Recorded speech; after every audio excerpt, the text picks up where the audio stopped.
The same way that an 8 ball falling in the pocket ends the game of pool, Mega Man 8's fall onto store shelves may have seemed like the end of the classic Mega Man series. Now we know that the series did continue on a little more than a decade later when Mega Man 9 was released, but today let's look back. Mega Man 8 was released in 1996 in Japan and 1997 everywhere else on the PlayStation 1 and Sega Saturn. Now, if that sounds different, it is different. All the previous games were released on Nintendo consoles, and this is the only classic Mega Man game to my knowledge that was launched without any sort of Nintendo system support. Now, when you look at this game, that release is not the only thing that's different about this game. It looks and feels very different from the rest of the franchise. Now, are these differences good or bad? Well, that's what I'm seeking to answer here today with my Mega Man 8 review. Before I get started, I'm going to go over my rubric for reviewing this game. Primarily, I'll be considering what I call the modern fun factor. How much fun is Mega Man to look at and to listen to and play today? Then I'll consider the context in which the game exists, both in the past and in our modern gaming landscape, and I'll consider if that context adds any value to the game. Lastly, I'll consider my own nostalgia and personal bias towards the game, and whether that adds to my negative or positive feelings towards it. So with that said, let's start with the modern fun factor. And I do want to let you know there will be spoilers ahead for this game. There is a lot of story here, and I will talk about it. Now, the first thing that's unique about this game's presentation is the cutscenes, and that's one of the first things you're going to see. The animation looks good, like a quality 90s anime. It's exciting to see a fully animated Mega Man after 7 entries in the series, and the cutscene sets up a cool mystery. It shows these space beings fighting in outer space, and then they're clashing together, and when one of them gets hurt and crashes down into Earth. Now, the voice acting is famously bad, and we're going to see Mega Man and Bass fight during this cutscene, and right out of the gate, it's very jarring to hear voice acting that's this poorly done. And it's not just poorly performed, it's also poorly mixed. I played the game with headphones on, and the voices cut through the mix in a really strange way that just makes it hard to hear and extra annoying. The memes are classic, but when you're trying to play this game, the voice acting is more bad and annoying than it is funny. Like Mega Man 7, we get an introduction level, and here they do a good job of thematically linking the intro cutscene with the first level. Mega Man is on this island here to find the robot that crashed into it. Now, you'll instantly notice that Mega Man has a much more advanced graphical style in this game. The sprites are very detailed and fluidly animated. It almost looks like a cartoon. I would actually say that the graphical style of the in-game presentation is better than the cutscenes. Not necessarily in its animation or anything like that, but the way the colors look and the way the characters look. I would prefer this to have had its storyline done with in-game portions, kind of like Mega Man X. Now, the style is a little bit of a double-edged sword. In Mega Man 1 through 7, you saw basically the same style, with the 7th game kind of being a 16-bit update to that style, but still the same. Here, Mega Man is completely different. He has different proportions, a much softer look to him. He moves a lot differently. It's not just a different style, but it almost feels like a different character. Not quite as big of a difference as X is to the classic Mega Man, but still a big difference. The first few enemies you'll encounter in this game, the Mets and the palm tree turrets and the seashell robots, all have a great level of detail and fluid animation to their presentation. They look really good, and right out of the gate you're just going to feel like this is a next generation thing. This couldn't have been done on 16-bit hardware. There is just a lot more colors and details and movement going on with everything. Especially the Mets. They have this very cartoony like walking animation, and I really like just watching them walk around. There's also some cool new ways to interact with the enemies and the environment around you. You can shoot the seashells till they roll backwards and go down the platform, and you can shoot the palm trees and make them blow up. We also get our first alternative pathway in the game right out of the gate when this skull tunnel entrance comes up out of the sand. I love this. I love having options, and I love the game feeling a little bit more adventurous and allowing players to go different directions. Going through the tunnel, we're going to see another big change in this game, and that is that Mega Man can swim. The swimming looks and feels weird. Mega Man jerks upward when you swim, and I think he's a little bit longer than he is tall when he's swimming. It feels very awkward, but I do appreciate the attempt at something new. In this level, we also get the soccer ball power-up. It's a soccer ball that Mega Man can push and kick, and it goes at an upward angle to attack enemies. Like the swimming, it feels weird, but I do appreciate an attempt at something new. The boss fight in this level is a giant enemy crab, and it makes heavy use of the soccer ball power-up. You kick up at an angle to get it to open up and then shoot inside. Then we get a scene of Wily coming to take away a part from the crashed robot. This is really interesting. We see Mega Man and Wily communicate with talking bubbles and really cool profile pictures. It's really well done, and again, I wish that the game had told its story in this way, like Mega Man X, rather than the cutscenes that kind of just become more of a joke and kind of annoying. Then we get the boss selections. It's a lot like Mega Man 7. You're going to get 4 Robot Masters in the beginning, and then you're going to have a mid-level, and then 4 more Robot Masters, and the Dr. Wily Castle. And just like in Mega Man 7, I kind of like this pacing. I think it's a cool way to do it. Now pausing here, I just want to highlight how great everything looks and sounds right here. The sprite art is amazing. There's a lot of playful creativity here. You have this cool globe in the middle showing where everything is and where it's going to take place. You have these great colors zooming around in the background, and the music here is excellent. Overall in Mega Man 8, the music is excellent. None of it is as high energy and catchy as the stuff in Mega Man 2 or 3 or X, but the tones and the overall feeling of the music is just cozy and nice. It's really fun music. I've actually listened to it during work or studying. It's just great, relaxing music, and I think it's really good. It fits together great with the overall softer, nicer, cleaner graphical presentation and the art style. It's really interesting because there's so much about this game's overall presentation that looks and sounds amazing, but there's also some huge shortcomings, particularly the voice clips. When you pick which Robot Master level you want to do, you're going to get a voice clip, and even right here, it's as jarring as it is in the anime cutscenes. And you're going to hear these voice clips every single time you get to a Robot Master fight. Now, I want to highlight Clown Man's level for a bit. The detail here is great. Once you get here, you're going to see all these cool things. I love the throwbacks of these little toys that are in the level. In the background, you can see the pumpkin from Mega Man 7, and then you get little miniaturized toy versions of Gutsman from Mega Man 7 and that dinosaur whose head and tail reverse. It's really cool, but it's also distracting. They really went out of their way to show us something that's really cool and interesting, but these little toys hide the worm-like robots that can attack you, and later in the level there are little toy soldiers that can attack you. It's really confusing and really ultimately just not well done. It looks good, but it just feels weird. And that's really what I'd say about controlling Mega Man himself. He looks good, but he just feels weird. He feels slow, kind of like he did in Mega Man 7, but I'd say even more slow. And when you slide, you can't jump out of the slide. The slide is just going on the ground, which is fine, but again, it just makes him feel slow. Also, a lot of the enemies you encounter in this game are bullet sponges. You're going to hit them a lot, which again makes Mega Man feel weak. Now, he is a bit better proportioned to the levels, I'd say, than he was in Mega Man 7. In Mega Man 7, I used the term threading the needle, that Mega Man had to get through such narrow spaces. But that's not really a good trade-off when you consider that in this level, with the graphics, it's actually a little bit harder to tell what Mega Man can or can't hit. The animation here is also great and very fluid, but again, he's moving slow, has this very detailed animation, and it takes a lot to get used to. And unlike Mega Man 7, I never really got used to this graphical change in Mega Man 8. The whole time, I just felt like Mega Man was just slow and weak. It's especially jarring if you've recently played the NES games where Mega Man just feels so snappy and he feels like he just fits in with the world. In this game, he just feels soft and almost delayed in his movement. It's hard to explain if you haven't played it, but yeah, I would just say he feels slow and weak. It didn't totally ruin my time with the game, but it was worse here than it was in 7. Now, back to Clown Man's level. As this level moves on, you're going to get to a part where there's a guy in the background who will ring a bell, and then different things will happen based on the blocks that you're standing on in the level. It's a cool idea, and I really want to reiterate my appreciation that this game attempts new things. As the 8th entry in the game, it could have gotten dry and stale, and you can tell that they are really trying to come up with new ideas, and I do appreciate and respect that.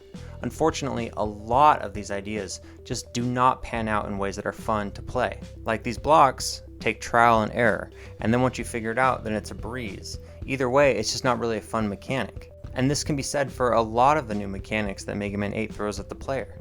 In Tengu Man's level, another one of the first 4 Robot Masters, there's an auto-scrolling shmup portion of the level. The novelty wears off very fast, and it winds up just feeling boring, because there isn't really any depth to master the level, and it's not particularly difficult. You're kind of just waiting for it to get over. Frostman has snowboarding sections, and like the blocks, it kind of just feels like a trial and error thing and then a breeze.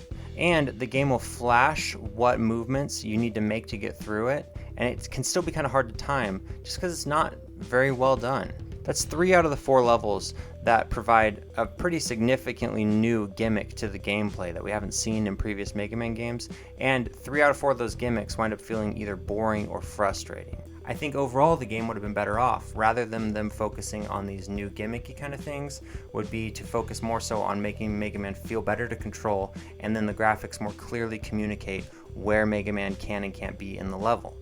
Like the toys that can't hurt you in Clown Man's level and then later can hurt you, there's also some confusing platforming in Tengu Man's level. The platforms are angled at a strange angle, so it's hard to actually tell where Mega Man can be on them, and the wind is blowing him back and forth.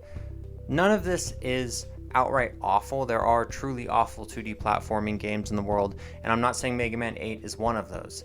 I'm just saying that a lot of these new ideas wind up feeling kind of frustrating and boring, and the graphics, once the charm wears off, really wind up holding the game back, I think, especially in these early portions. Grenade Man's level is better. Its gimmick is the exploding portions of the level, and I think that really works.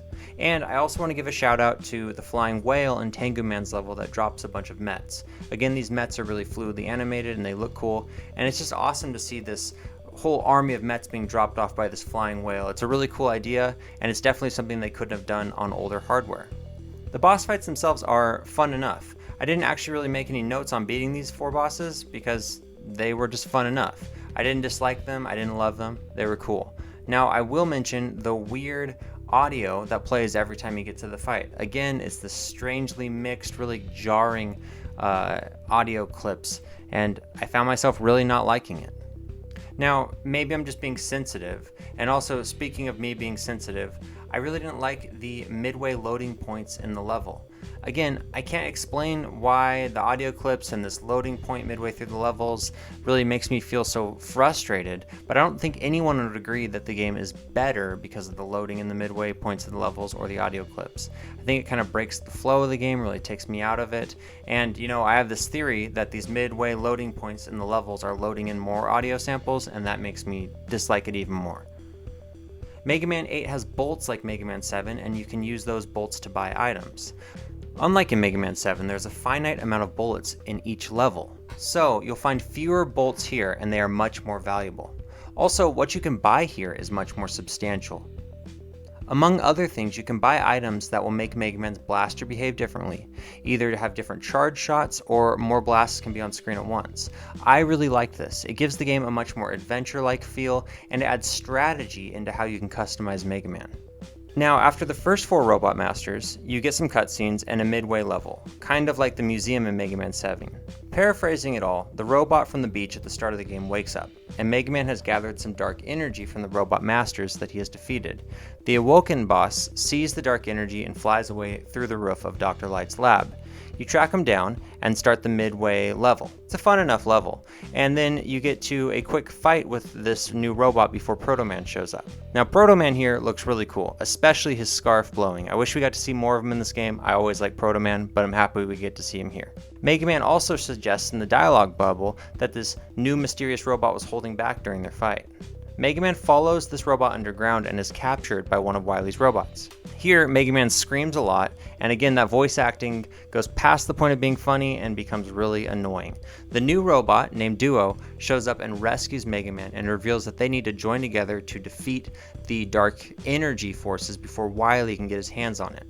I like the story here. It's definitely a little bit of typical Saturday morning anime stuff, but I like it. I don't think it hurts anything. Unfortunately, I think it'd be better off communicated, again, in the gameplay or in-game cutscenes with the dialogue bubbles and just kind of trimmed down.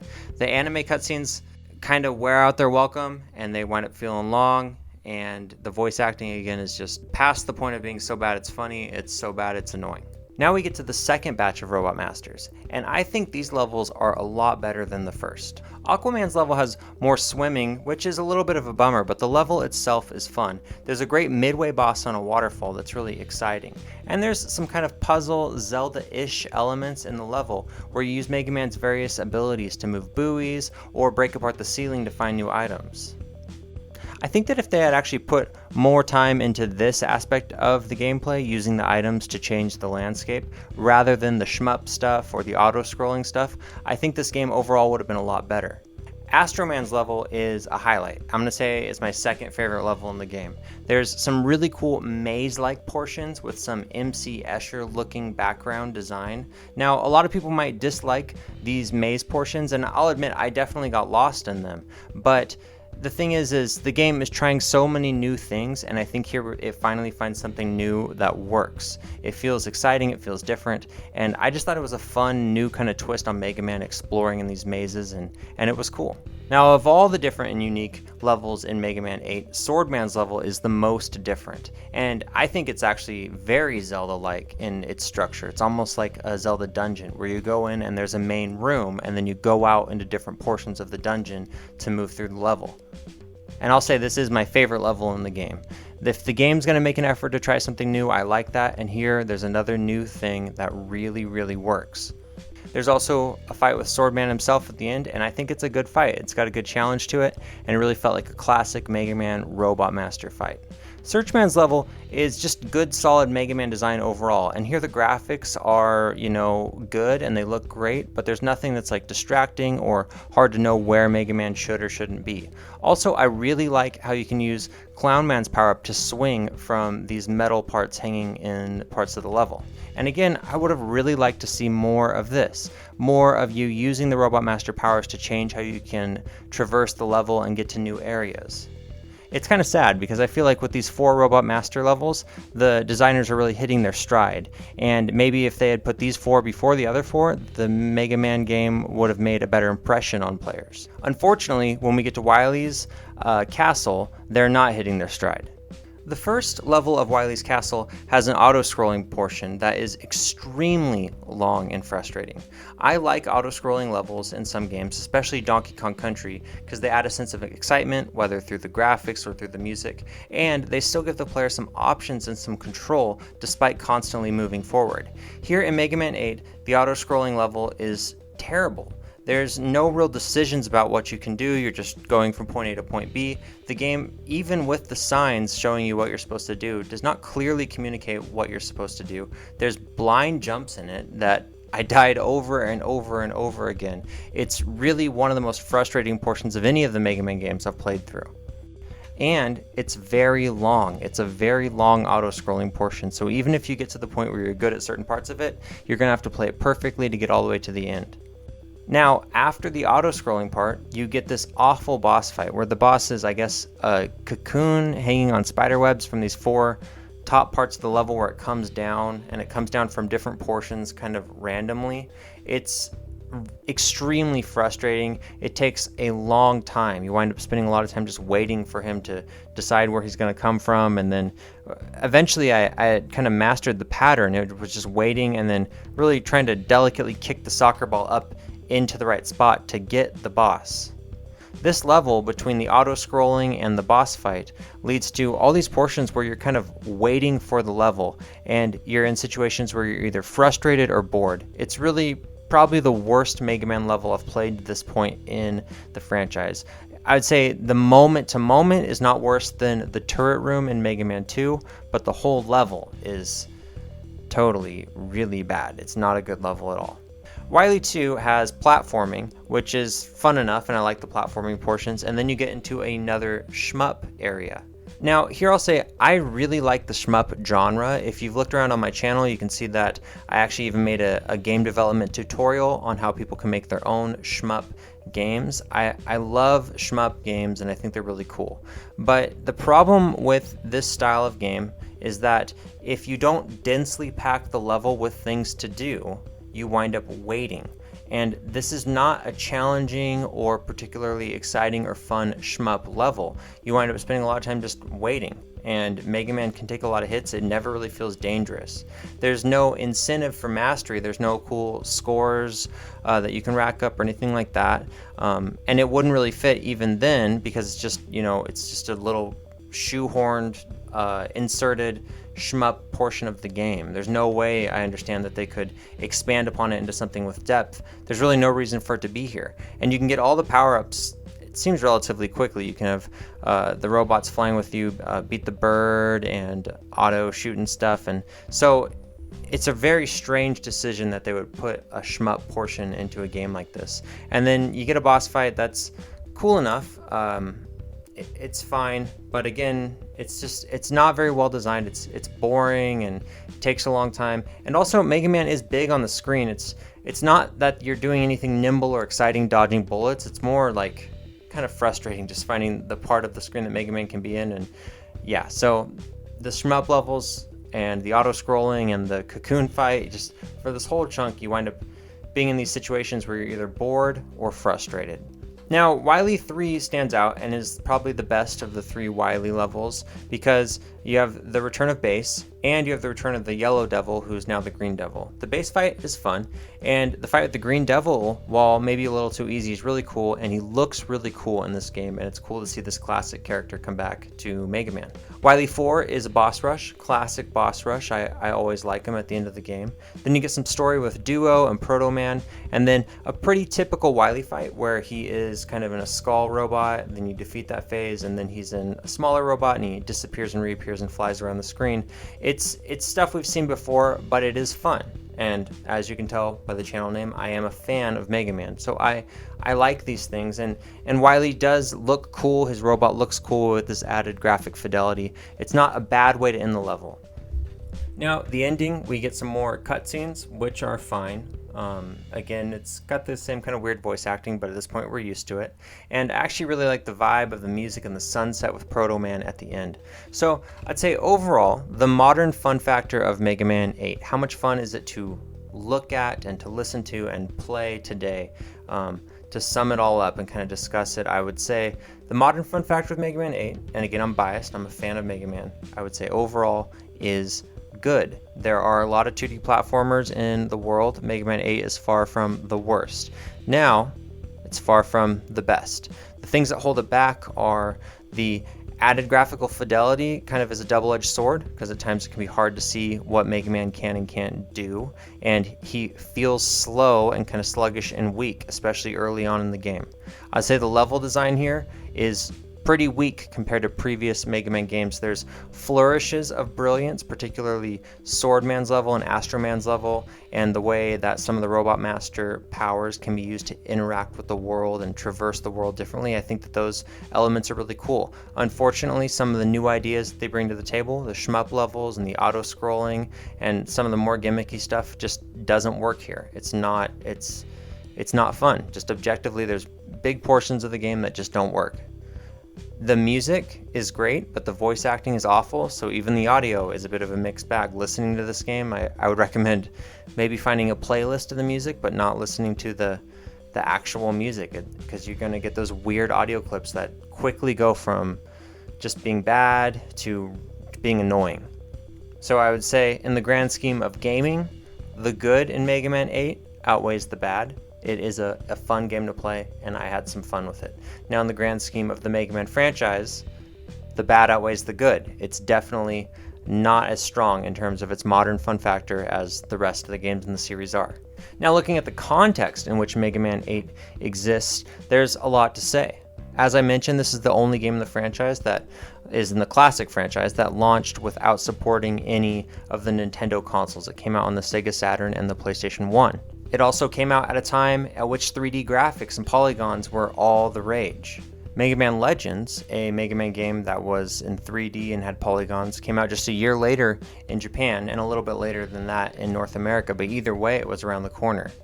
I've also got to mention that Mega Man X4 was just around the corner. It came out in 1997 in both North America and Japan. So when you look at where Mega Man 8 sits in the context of the Mega Man franchise's history, you can see that it could easily be forgotten. Mega Man X4 is arguably better. Mega Man Legends was definitely more modern and again arguably better.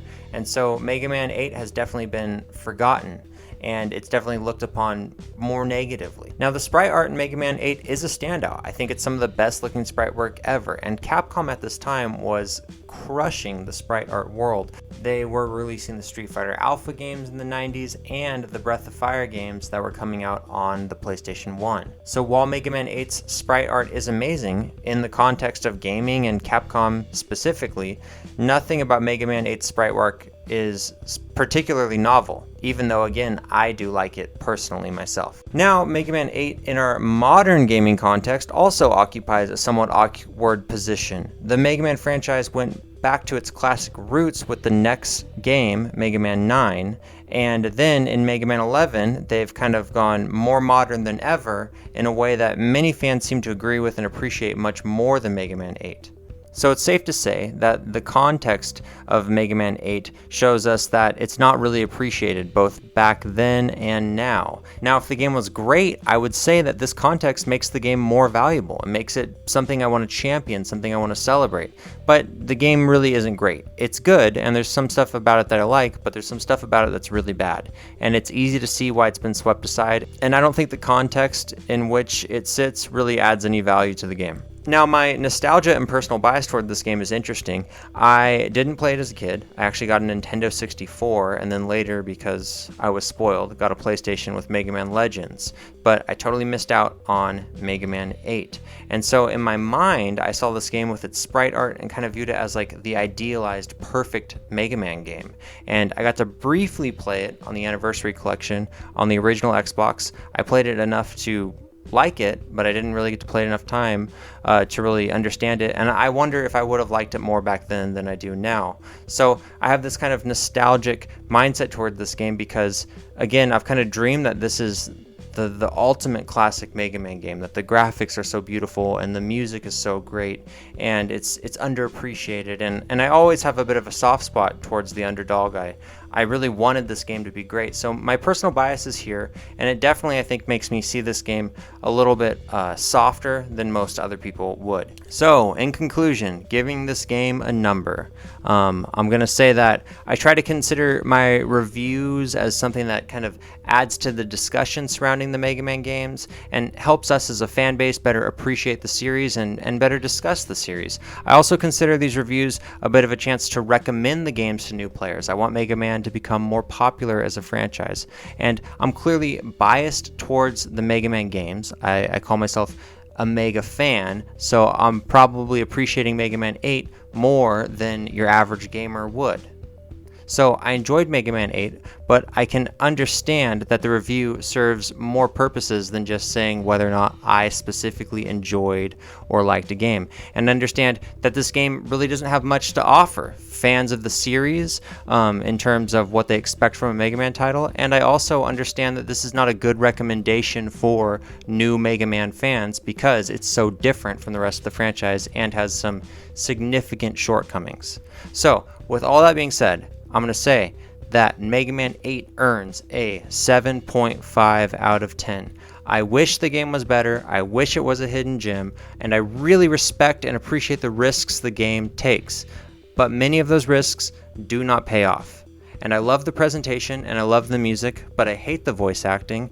And so there's so much about this game that's just ultimately a really mixed bag. I hope that maybe in the future Capcom could revisit some of the ideas in this game. I would love to see a Mega Man 8 2. I wish that this game was just different. There's a lot about it that I really like, but ultimately it just doesn't shake out, and I understand why this is really one of the least appreciated Mega Man games in the franchise. So with that being said, I really appreciate y'all watching and liking and commenting on these reviews. Let me know what you think about Mega Man 8. I want to say thanks to everyone who has posted Mega Man 8 gameplay.